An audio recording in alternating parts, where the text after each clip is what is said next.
오늘은 레위기 5장 본문의 말씀을 통해 지난주에 이어 제사로 깊어지는 친밀함, 제사로 깊어지는 친밀함이라는 제목의 말씀으로 함께 하나님의 말씀을 나누도록 하겠습니다. 우리는 지난 시간 번제와 소제 그리고 하목제라는 자발적인 제사를 통해 하나님과 친밀한 교제를 나누기 위한 세 가지 영적 기초를 살펴보았습니다. 즉 번제, 소제, 하목제는 자발적인 제사인데 이것을 통해서 우리는 하나님과 깊어질 수 있다고 했습니다. 세 가지는 뭐냐면 회개로 시작되고 헌신으로 드러나며 기쁨과 난으로 완성되는 하나님의 임재, 영적 친밀함이었습니다. 그런데 그 영적 친밀함은 단순한 감정의 반응이나 일시적인 열정으로 유지되지는 않습니다. 분명 예전에 수련회나 예배 때 엄청난 영적 친밀함을 느꼈는데 그게 유지되지 않는 이유는 그냥 늘 예배드리고 늘 내가 지킨다고 해서 그 친밀함이 유지되는 것이 아니기 때문입니다. 지속적인 영적 친밀함을 유지하기 위해서는 그 영적 친밀함이 우리 내면에 유지되고 지속되는 내적인 영적 질서에 대해서 이해가 필요하기 때문입니다. 즉, 하나님과 영적 질서는 또한 그에 걸맞는 환경이 우리 안에 조성되어야 된다는 것이죠. 세계적인 경영학자 피터 드러커는 다음과 같은 말을 남겼습니다. 탁월한 사람은 많은 것을 시도하는 사람이 아니라 중요한 일을 지속적으로 실천하는 사람이다. 또 다른 저술에서는 그는 강조합니다. 오직 행동만이 변화를 만들고 그 행동이 효과적으로 축적될 때 비로소 탁월함에 이른다. 무슨 말이냐면 많은 일을 한다고 해서 좋은 결과가 나타나는 것이 아니라 중요한 일, 효과적인 일을 지속적으로 할 때 축적돼서 거기에서 탁월한 결과가 나타난다는 뜻이죠. 경영뿐만 아니라 신앙도 마찬가지입니다. 처음에 회개하고 또한 헌신하며 기쁨과 나눔의 예배를, 삶을 누렸지만 시간이 지나면 어느 순간 열정은 사그라지고 하나님과 관계가 가까워진 게 아니고 멀리 떨어진 것, 그것이 우리가 자주 경험하는 우리의 모습이지 않습니까? 우리에게는 무엇이 문제입니까? 그 영적 친밀함을 유지하기 위해 필요한 것을 지속적으로 하지 않은 것이 우리의 문제입니다. 그래서 이 지속성의 문제가 우리의 문제죠. 영적 친밀이 없지 않습니다.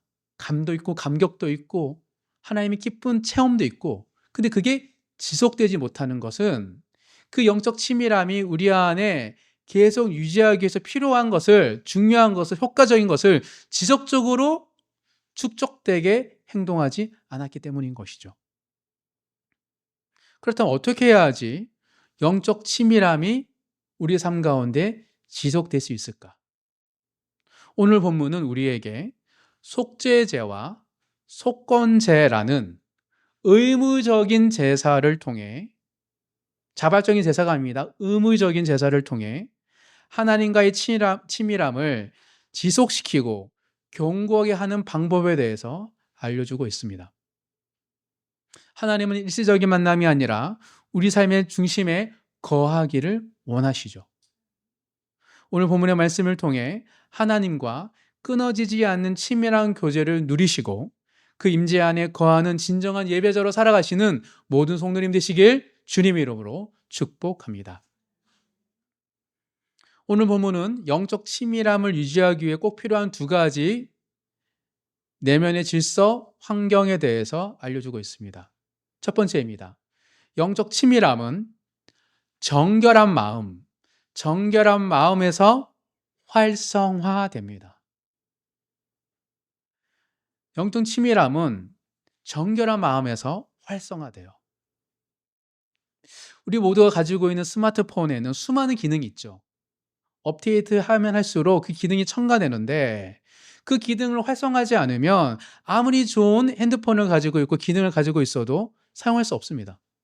가끔 모르고 와이파이를 끄거나 데이터를 꺼가지고 전화가 안 되지? 그럴 때가 있는 것처럼 영적 친밀함도 마찬가지입니다. 우리의 마음이 정결하지 않으면 하나님과의 치밀한 교제는 마치 꺼져 있는 기능처럼 비활성화되어 버립니다. 거룩하신 하나님은 정결한 마음 가운데 임하시기 때문이죠.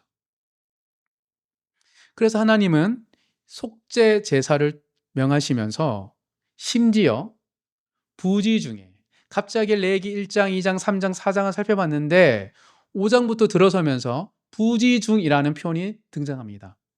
부지 중에 지은 죄까지도 제사를 통해 속죄하라고 하셨습니다. 부지 중이라는 뜻은 무슨 뜻이죠?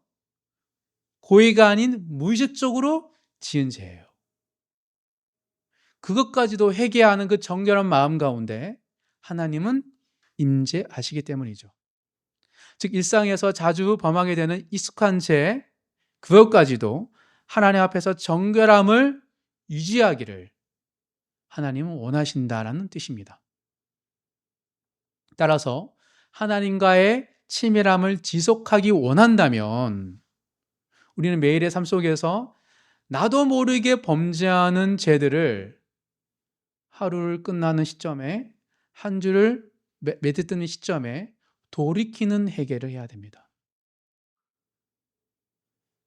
내가 고의가 아니더라도 혹여나 내가 하나님 보시기에 정결한 마음을 가지지 못했던 것이 있다라면 뒤돌아보는 돌이키는 회개를 해야 되는 것이죠. 그렇다면 구체적으로 어떤 것들을 우리가 돌이키며 회개해야 할까요? 오늘 본문은 세 가지 전형적인 부지중의 죄, 의도하지 않은 죄, 무의식적으로 짓는 죄에 대해서 언급합니다. 이걸 통해 한번 살펴보도록 하겠습니다. 첫 번째, 부지중의 죄는 부자기의 죄입니다. 자기, 작위는 해야 하는 것, 부자기는 해야 할 것을 하지 않는 죄입니다. 해야 할 일을 하지 않는 죄. 나쁜 짓을 한 건 아닌데 정작 해야 할 걸 안 하는 것도 죄라고 하나님 말씀하시죠. 오늘 본문입니다. 1절 다 같이 읽도록 하겠습니다. 만일 누구든지 저주하는 소리를 듣고서도 증인이 되어 그가 본 것이나 알고 있는 것을 알리지 아니하면 그는 자기의 죄를 져야 할 것이요 그 허물이 그에게로 돌아갈 것이며. 거짓 증언에 대한 죄가 아닙니다. 증언하지 않는 죄. 증인의 책임을 다하지 않는 것, 즉 알면서도 침묵하고 외면하는 것도 하나님 앞에서 죄라고 말하고 있습니다. 10계명 중에 9계명이 뭡니까? 내 이웃에 대해서 거짓 증언하지 말라. 거짓 증언이 9계명에 들어가는 것은 무슨 뜻이냐면 그토록 이웃끼리 공동체가 서로가 서로를 지켜주고 보호해주고 증명해주고 증언해주는 것이 중요하다는 거예요. 단순히 거짓말하지 않는 것을 넘어 정의를 드러내는 데 있어 적극적으로 증언하라는 것이 하나님의 백성의 삶이기 때문입니다.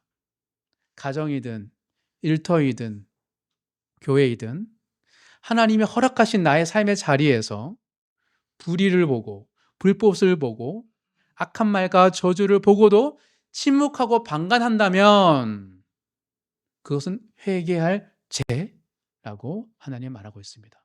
만약 우리가 그렇게 회개하지 않고 저는 죄를 동참하지 않았어요, 이런 건 만족한다면 정결한 마음이 되지 못하기에 하나님과 영적 친밀함은 흐려지고 끊어지는 것이죠. 두 번째 부지중의 죄는 우발적인 부정입니다. 우발적인 부정. 부지중에 더러워진 마음과 몸도 죄입니다. 2절, 3절 이어서 읽겠습니다. 만일 누구든지 부정한 것을 곧 부정한 들짐승의 사체나 부정한 가축의 사체나 부정한 곤충의 사체를 만졌으면 부주중이라고 할지라도 그 몸이 더러워져서 허물이 있을 것이요 만일 부주중에 어떤 사람의 부정에 닿았는데 그 사람의 부정이 어떠한 부정이든지 그것을 깨달았을 때에는 허물이 있을 것이요. 레위기의 정결법은 단지 외적인 깨끗함을 말하고 있는 건 아닙니다. 왜냐하면 내가 오늘 누군가를 악수를 했는데 그 사람이 부정한 사람인 줄 몰랐어요. 그 사람도 몰랐고 나중에 그 사람이 부정한 걸 깨달았다는 걸 내가 알게 된 거예요. 그 깨닫고 됐는데 이게 하루가 지나고 일주일이 지났어요. 뭐 몰라서 그런 건데. 아니 그 깨닫는 순간 회개하라고 말하고 있습니다. 그 말은 외적인 부정을 의미하는 게 아니고 우리 마음의 양심과 마음의 부정을 이야기하고 있는 것이죠. 양심이 깨끗하고 마음이 정결하길 원하시는 하나님 뜻이 이 말씀에 담겨 있습니다. 그 순간에는 괜찮다고 생각했던 말과 행동이 뒤늦게 마음에 꺼름칙하거나 양심의 거리낌이 생긴다면 그 즉시 하나님께 회개해야 되는 겁니다. 왜냐하면 하나님은 깨달음의 순간을 회개의 기회로 삼으시기 때문입니다. 그토록 하나님은 우리의 마음과 양심조차도 정결하기를 원하시는 것이죠. 세 번째 부지 중에 죄는 경솔한 맹세입니다. 경솔한 맹세. 지키지 못할 말, 충동적인 다짐, 사람에게 하는 맹세, 하나님께 하는 맹세, 약속, 이 모든 것들이 경솔한 맹세입니다. 4절 다 같이 읽겠습니다. 만일 누구든지 입술로 맹세하여 악한 일이든지 선한 일이든지 하리라고 함부로 말하면 그 사람이 함부로 말하여 맹세한 것이 무엇이든지 그가 깨닫지 못하다가 그것을 깨닫게 되었을 때에는 그 중 하나에 그에게 허물이 있을 것이니 믿음의 열정으로 내뱉는 다짐일지라도 가끔씩 우리가 수련회나 은혜를 받으면 막 이렇게 저도 어렸을 때 그랬거든요. 선교사로 헌신하겠습니다. 막 이러시고 막 갈등하다가 안 일어서려고 그러는데 분위기가 다 이래서 그러면은 쭈뼛쭈뼛 일어선 적도 있거든요. 끝까지 앉은 적도 있는데 왜냐하면 그거 해놓고 전혀 거기에 관심이 없는데 양심이 찔려가지고 앉은 적이 있는데 친구가 일어서면은 막 어떻게 갈등했었어요. 근데 믿음의 열정을 내뱉은 다짐일지라도 믿음의 다짐이 있어 그 순간에는 그 다짐을 지키지 못하고 가볍게 여긴다면 그것은 하나님 앞에서 경솔한 태도입니다. 경솔한 말과 약속은 하나님을 함부로 대하는 것이기 때문이죠. 그래서 어느 순간 우리가 믿음의 고백이라고 했는데 치기 어린 열정이었나? 내가 그냥 그 순간 다른 사람들처럼 멋진 사람이고 싶고 믿음의 사람이고 싶었나? 너무 부끄럽고 수치를 느낀다면 즉시 회개를 하라고 하나님 말하고 계시는 것이죠. 그렇다면 이 세 가지 부류에 속하는 부주 중의 죄, 다양한 죄들을 어떻게 우리는 속죄할 수 있을까요? 하나님은 단지 자백에서 끝내지 않으셨습니다. 자백 후에는 반드시 제사를 드려야 한다라고 말씀하셨기 때문이죠. 5절부터 10절까지 한 번 더 쭉 읽어보도록 하겠습니다. 이 중 하나에 허물이 있을 때에는 아무 일에 잘못하였노라고 자복하고 그 잘못으로 말미암아 여호와께 속죄제를 드리되 양떼의 암컷 어린 양이나 염소를 끌어다가 속죄제를 드릴 것이요 제사장은 그의 허물을 위하여 속죄할지니라. 만일 그의 힘이 어린 양을 바치는 데에 미치지 못하면 그가 지은 죄를 속죄하기 위하여 산비둘기 2마리나 짚부달기 새끼 2마리를 여호와께로 가져가되 하나는 속죄 제물로 삼고 하나는 번제물로 삼아 제사장에게로 가져갈 것이요 제사장은 그 속죄 제물을 먼저 드리되 그 머리를 목에서 비틀어 끊고 몸은 아주 쪼개지 말며 그 속죄 제물의 피를 제단 곁에 뿌리고 그 남은 피는 제단 밑에 흘리치니 이는 속죄제요 그 다음 것은 규례대로 번제를 드리치니 제사장이 그의 잘못을 위하여 속죄한즉 그가 사함을 받으리라. 사실 속죄제는 4장부터 이어집니다. 우리가 5장부터 읽었지만 4장부터 쭉 이어지는데 이렇게 살펴보면 속죄제는 번제, 소제, 화목제와 다르게 직분에 따라 제물의 수준이 다릅니다. 속죄제는. 그 4장에 보면 제사장은 속죄제를 할 때 수송아지를 바쳐야 돼요. 비둘기 안 됩니다. 염소 안 돼요. 수송아지만 됩니다. 그리고 한 개인이 아닌 온 회중, 우리 공동체의 죄에 대해 속죄할 때도 수송아지만 돼요. 그리고 족장은 수염소만 되고 일반 평민은 암염소나 어린 양으로 속죄제를 드려야 했습니다. 즉 보통 사람들은 다 암염소나 어린 양으로 속죄제를 드려야 돼요. 내가 잘못했을 때.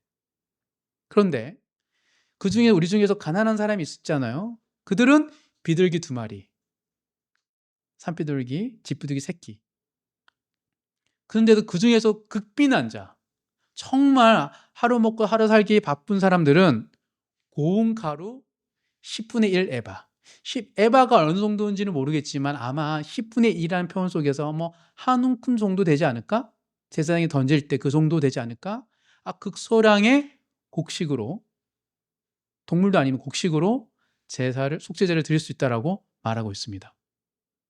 그중 우리가 특별히 주목할 점은 극빈층의 곡식 예물인 공가루를 속죄제로 드릴 때 소제 때 어떻게 합니까? 가루와 함께 기름과 유황을 넣어요. 근데 극빈층이 드리는 속죄제니까 기름과 유황을 빼라고 합니다. 이게 비싼 거거든요. 다 디테일하게 담겨 있어요. 그냥 고운 가루만 내라. 비싼 기름과 유황은 첨가하지 말고. 그 다음이 재밌습니다. 다른 이의 번제물 있잖아요. 지금 비둘기든 양이든 염소든 그거 함께 그 위에다가 이 한 움큼을 던져서 함께 불사를 하고 이야기하고 있습니다. 11절, 12절, 13절 한번 읽어보겠습니다. 만일 그의 손이 산비둘기 2마리나 집비둘기 2마리에도 미치지 못하면 그의 범죄로 말미암아 고운 가루 10분의 1 에바를 예물로 가져다가 속죄 제물로 드리되 이는 속죄제인즉 그 위에 기름을 붓지 말며 유황은 놓지 말고 그것을 제사장에게로 가져갈 것이요 제사장은 그것을 기념물로 한 움큼을 가져다가 제단이 여호와의 하잼을 위해서 불사를 치니 이는 속죄제라. 제사장이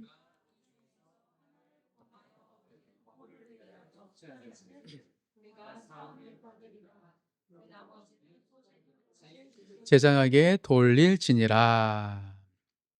각자의 형편에 맞게 드리는 속죄 제물을 통해 하나님은 제물의 크기보다, 제물의 양보다 속죄를 고백하는 사람들의 마음의 중심을 보신다는 것을 알려주고 계십니다.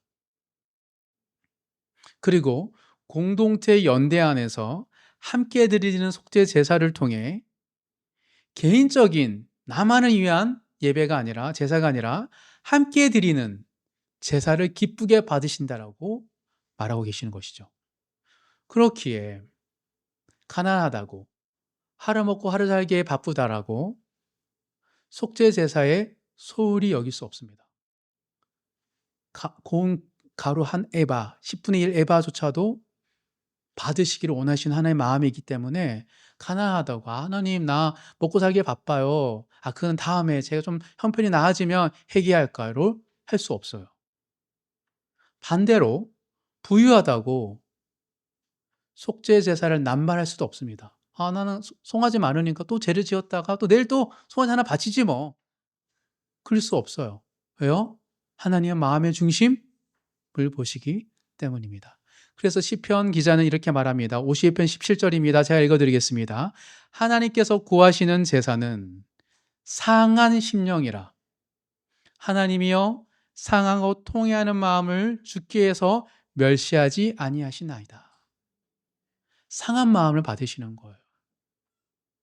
사랑하는 성도 여러분, 정결함은 단순히 외적 행위나 겉모습의 문제가 아닙니다. 양심이 깨끗해지고 마음이 하나님 앞에 열려있는 상태, 그것이 곧 영적 친밀함을 다시 활성화시키는 통로이기 때문입니다. 정결하지 못하면 닫혀요. 또 정결을 고백하면 다시 열리는 것. 그것이 바로 하나님과의 관계인 것이죠. 은밀한 죄, 무지 중에 지은 죄까지도 하나님 앞에 고백하며 용서를 구할 때 우리의 내면은 깨끗하게 씻김을 받고 하나님 인재는 다시 우리의 삶 한복판으로 회귀되고 복귀되고 활성화되기 때문입니다. 정결한 마음으로 일상적인 죄를 고백하심으로 하나님과 친밀한 일상을 살아가시는 모든 성도님 되시길 주님의 이름으로 축복합니다. 영적 친밀함은 정결한 마음에서 활성화됩니다. 두 번째입니다. 영적 친밀함은 정결한 마음으로 활성화되고 이어서 책임감으로 견고해집니다. 하나님과의 깊은 관계는 책임감 있는 사람들의 삶 속에 빼앗기지 않고 견고해지는 것입니다. 오늘 본문에서 하나님은 속건제를 통해 우리가 부지중에라도 하나님의 성물을 범하거나 하나님의 계명을 어겼을 때 단순한 회개만이 아니라 책임 있는 회복과 배상을 요구합니다. 유일하게 이 속건제는 배상을 해야 돼요. 14절부터 19절, 14절부터 19절 쭉 다시 한번 읽어보도록 하겠습니다. 여호와께서 모세에게 말씀하여 이르시되 누구든지 여호와의 성물에 대하여 부주중에 범죄하였으면 여호와께 속건제를 드리되 내가 지정한 가치를 따라 성소의 세겔로 몇 세겔 은에 상당한 흠 없는 수장을 양떼 중에서 끌어다가 속건제로 드려서 성물에 대한 잘못을 보상하되 그것에 5분의 1을 더하여 제사장에 줄 것이요 제사장은 그 속건제의 순양으로 그를 위하여 속죄한즉 그가 사함을 받으리라. 만일 누구든지 여호와의 계명 중 하나를 부지중에 범하여도 허물이라 벌을 당할 것이니 그는 내가 지정한 가치대로 양떼 중 흠없는 순양을 속건제물로 제사장으로 가져갈 것이요 제사장은 그가 부지중에 범죄한 허물을 위하여 속죄한즉 그가 사함을 받으리라. 이는 속건제니 그가 여호와 앞에 참으로 잘못을 저질렀음이니라. 속건제는 종종 다른 말로 배상제, 보상제로 불리기도 합니다. 하나님께 속한 것을 잘못 다루었을 때 성물 기물도 될 수 있지만 우리의 삶에 주신 하나님의 은혜가 있잖아요. 내 소유, 내 급여, 내 재산도 때로는 하나님이 주신다는 그 고백이 있는데 그것을 하나님께 마땅히 드리지 않을 때 반드시 원금 플러스 이자 20% 해가지고 120%를 보상을 해야 했고 또한 이웃과 공동체의 소유를 침범했을 경우에도 다른 사람의 소유물을 빼앗거나 그 사람이 빌린 돈을 갚지 않거나 다양한 것들 속에서도 동일하게 120%를 보상한 뒤에 먼저 보상입니다. 선보상, 그 다음에 흠없는 순양으로 속건제를 드려야 했습니다. 레위기 6장에 보면 이웃과 관련해서 보상에 대해서 이야기하고 있습니다. 핵심은 120%의 배상과 그 이후에 오직 순양으로만, 다른 거 안 됩니다. 순양으로만, 또 어린 양으로만 속건제를 드려야 했던 것이죠. 까다로운 겁니다. 이 하나님은 이렇게까지 철저한 배상과 책임을 요구하시는 것일까요? 그 이유는 분명합니다. 하나님께서 자기 백성들이 하나님과 사람 앞에서 책임감 있는 삶을 살아가기를 원하시기 때문입니다. 책임 없는 신앙은 결코 하나님과 친밀함을 유지할 수 없습니다. 근데 나는 하나님 은혜가 있고 감동이 있었는데 내 안에 하나님과 멀어진 이유 중에 하나도 내가 책임감 없는 신앙의 태도, 자세 때문에 하나님과 멀어질 수 있는 것이죠. 하나님과의 친밀함은 말로만 이루어지는 것이 아닙니다. 그냥 하나님 와주세요 하면 왔다가 또 떠나시고 그런 분이 아닙니다. 단순한 감정이나 감격만으로 하나님과 친밀함은 유지되지도 않습니다. 그 영적 친밀함은 책임감 있는 태도를 통해 견고해지고 굳건해지고 빼앗기지 않기 때문입니다. 하나님이 요구하시는 것, 속건제를 통해 알려주시는 게 바로 그런 책임 있는 태도입니다. 오늘날 우리에게 하나님께서는 속건제를 요구하지는 않으시지만 하나님은 여전히 책임 있는 신앙을 기뻐하시죠. 그래서 우리가 하나님께 드리기로 한 헌신과 약속을 지키고 있는가? 내 삶에서 하나님의 성물, 곧 시간과 물질, 은사를 정직히 지금 구별하고 있는가? 내가 손에 입힌 이웃에게 정직하게 책임을 내가 감당하고 있는가? 이런 질문 앞에서 우리의 믿음이 견고해지고 진실해지고 그러면 그럴수록 하나님과의 영적 친밀함은 우리 삶에 더 깊어지고 든든해지게 세워지는 것입니다. 속건제는 단지 구약의 의식만을 의미하는 것이 아닙니다. 왜냐하면 예수님께서 친히 십자가에서 우리를 대신하여 감당하신 죽음이 속건, 제물, 배상이기 때문입니다. 이사야 53장 5절에 이런 말이 있습니다.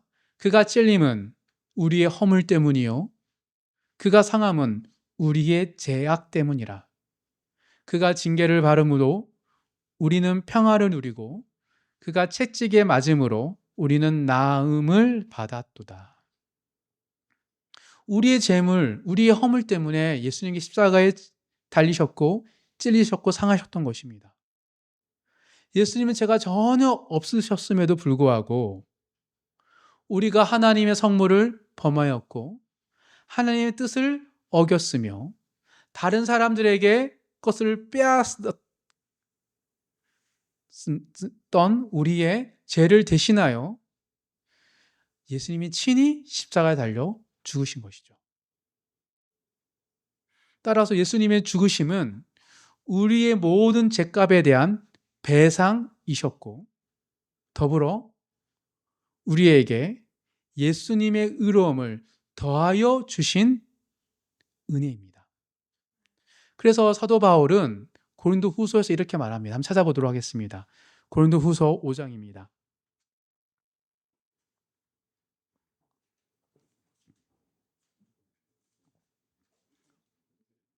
고린도후서 5장